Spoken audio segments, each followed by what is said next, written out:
Today we're looking at President William McKinley. Hello, welcome to the Daily Bellringer. Please don't forget to subscribe and take a look at the questions down in the description. Also, don't forget to check out dailybellringer.com where you'll find more resources that go with many of the Bellringer videos.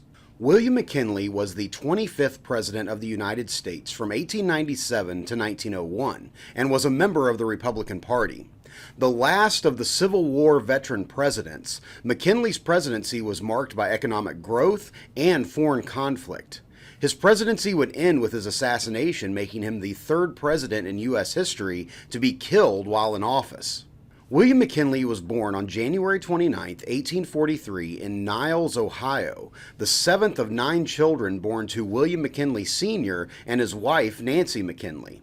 William McKinley Sr. worked in iron foundries throughout eastern Ohio and was an ardent Methodist and abolitionist, both beliefs that his children would adopt as well.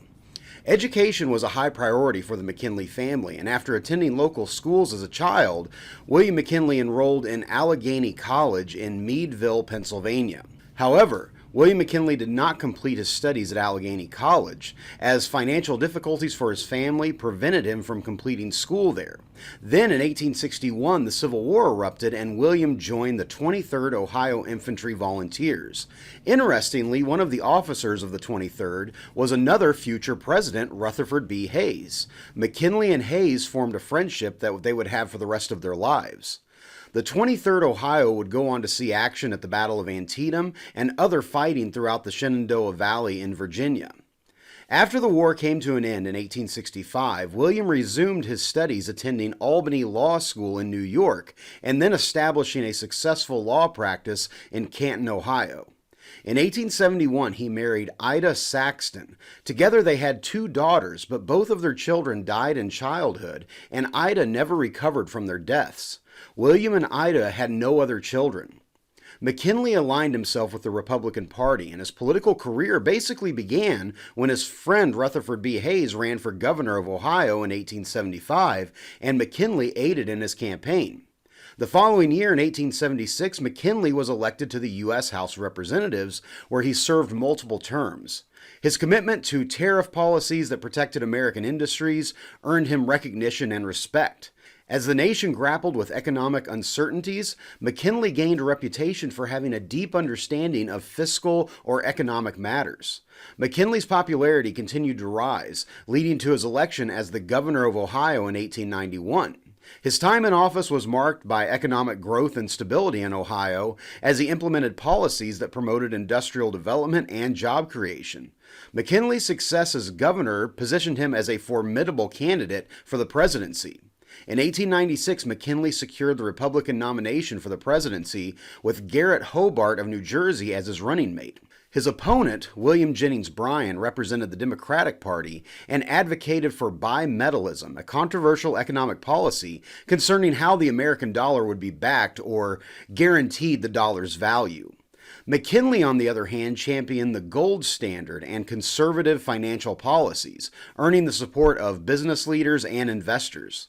McKinley's campaign was known for its front porch strategy, where he addressed voters from his home in Canton, Ohio. This approach allowed him to connect with a wide audience and showcase his genuine concern for the American people. In the election of 1896, McKinley won the election, winning the Electoral College with 271 electoral votes to Jennings' 147. William McKinley was inaugurated as the 25th President of the United States on March 4th of 1897. McKinley's presidency was marked by economic prosperity and technological advancements. Under his administration, the United States experienced a period of industrial growth, job creation, and increased foreign investments. The McKinley administration also negotiated the Gold Standard Act, solidifying the country's commitment to a stable monetary system. The McKinley administration faced significant foreign policy challenges as well, most notably the explosion of the USS Maine in Havana Harbor on February 15, 1898, which led to the Spanish-American War. McKinley approached the conflict with a deliberate and measured strategy, ultimately leading the United States to victory. The Treaty of Paris, signed in 1898, concluded the war and resulted in the acquisition of territories including Puerto Rico and the Philippines. McKinley was re-elected to a second term in office with new Vice President Theodore Roosevelt. On September 6, 1901, while attending the Pan American Exposition in Buffalo, New York, McKinley was shot twice in the abdomen at close range by anarchist Leon Czolgosz. The wounds became terribly infected, and 8 days later, on September 14, 1901, William McKinley died at the age of 58. Theodore Roosevelt was sworn in as the 26th President of the United States on the same day. McKinley's body would be returned to his hometown of Canton, Ohio, where he was laid to rest in the McKinley Memorial. So with that, hopefully you learned something, and thanks for watching.